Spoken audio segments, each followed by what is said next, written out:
Assalamualaikum warahmatullahi wabarakatuh. Kami dari kelompok 1 beranggotakan yang pertama Niluh Anggisa Fitri, Nikade Sari Damayanti, Komang Puspayanti, Merwes Dalek Topang, dan Muhammad Farham. Pada video kali ini kami akan membahas materi tentang supremum dan infimum.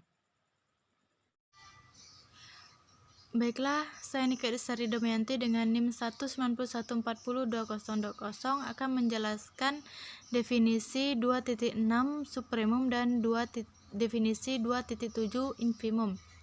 Kita melangkah ke definisi 2.6 supremum terlebih dahulu, di mana definisi 2.6 supremum ini menjelaskan bahwa bilangan S adalah supremum dari subhimpunan tak kosong terbatas di atas H, atau dapat ditulis S sama dengan sub H jika untuk setiap elemen X elemen H di mana X lebih kecil atau sama dengan S, untuk S merupakan batas atas H. Yang kedua, untuk setiap A batas atas H di mana A lebih besar atau sama dengan S, untuk S merupakan batas atas terkecil.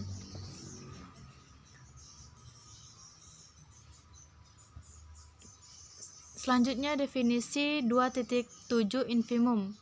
Definisi 2.7 infimum ini menjelaskan bahwa bilangan I adalah infimum dari subhimpunan tak kosong terbatas di bawah H, atau dapat dituliskan I sama dengan if inf H jika untuk setiap elemen X elemen H di mana X lebih besar atau sama dengan I, untuk I merupakan batas bawah H.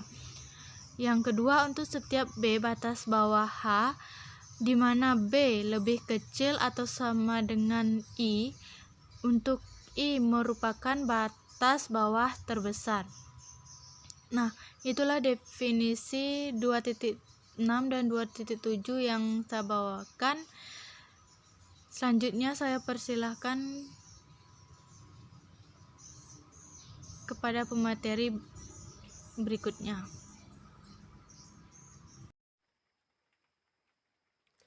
Kemudian teorema selanjutnya yaitu teorema infimum.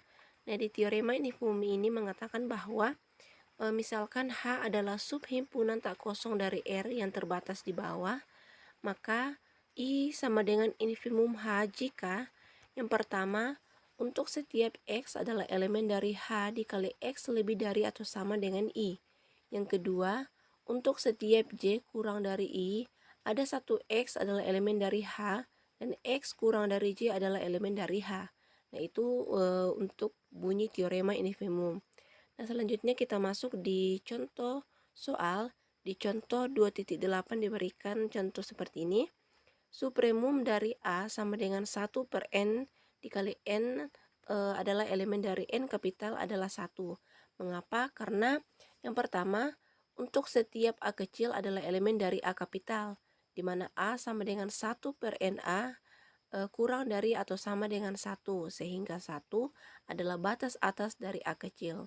Kemudian yang kedua, 1 adalah batas atas terkecil, karena jika R kurang dari 1, maka terdapat 1 sama dengan 1 per 1 elemen dari A, di mana R lebih dari 1. Dengan demikian dapat dikatakan bahwa 1 sama dengan supremum dari A. Himpunan tidaklah mudah secara operasional, karena banyaknya batas atas dan batas bawah satu himpunan tak hingga jumlahnya. Pekerjaan membandingkan suatu batas atas atau batas bawah tersebut hingga diperoleh yang terkecil atau terbesar tidak mungkin dilakukan. Kita memerlukan suatu alat lain yang lebih praktis. Teorema berikut akan membantu kita dalam menentukan supremum atau infimum. Perkenalkan, nama saya Komang Puspayanti, NIM 19014020002. Di sini saya akan melanjutkan materi dari saudara Farham, yaitu tentang teorema 2.5 supremum. Misalkan H sub himpunan tak kosong dari bilangan real yang terbatas di atas. Maka S sama dengan supremum H jika 1. Untuk semua X elemen H, X lebih kecil sama dengan S. Kedua, untuk semua R lebih kecil dari S, ada berapa X elemen H, elemen X lebih besar dari R. Kita dapat melihat perbedaan teorema supremum ini dengan definisi terletak pada pernyataan kedua tentang batas atas terkecil.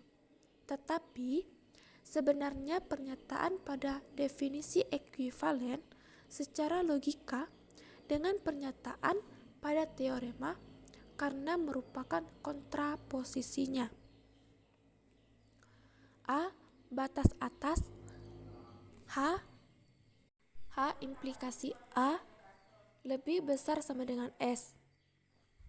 Definisi sebagai A lebih kecil dari S, implikasi A bukan batas atas H. Didefinisikan sebagai A lebih kecil dari S, implikasi ada berapa X elemen H, elemen X lebih besar dari A. Bagian terakhir ini menyeratkan jika kita bergeser ke kiri dari S berapapun kecilnya ke A. Mau tidak mau pasti ada setidaknya satu anggota H yang berada di kanan A. Jadi, kedudukan S sebagai batas terkecil tidak tergoyahkan lagi. Dengan ide yang sama, diturunkan teorema untuk memeriksa infimum. Materi selanjutnya akan dilanjutkan oleh Merawes. Baiklah, itu tadi materi tentang supremum dan infimum. Semoga materi kami dapat dipahami dengan baik. Sekian dari kelompok kami. Wassalamualaikum warahmatullahi wabarakatuh.